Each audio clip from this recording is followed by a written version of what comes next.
This is Jim Emter, Van Ahn Co, Alexandria, Minnesota, with your closing grain and livestock comments for March 7th, 2019. Corn market down 6 to 7 today. Soybean market up 1 on the fronts, down a quarter in November, quarter of a cent there. Chicago wheat down 9 to 11 3/4. Minneapolis steady to down just 1.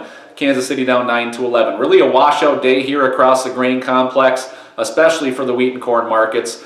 Circumstances of liquidation from managed money, no really other major news around here.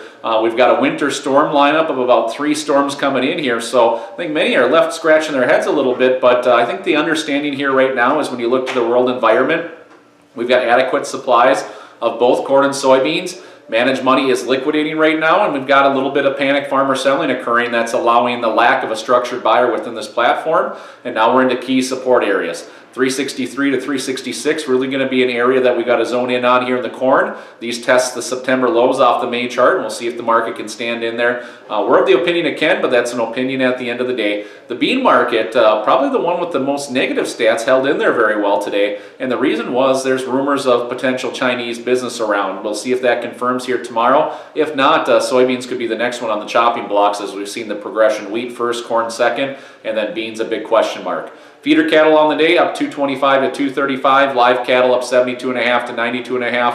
Hog market up 65 in the front, steady in the back. So cattle market with 3 winter storms lined up, you got to believe that the cattle market's wanting to build in some premium, and I think that's what we saw. Feeder cattle turning the corner today and into the seasonal patterns, encouraging to see. And we'll see if that live cattle market can give us one last hurrah here, possibly up into that 132 to 134 area off the April that we're hoping to do some marketing at.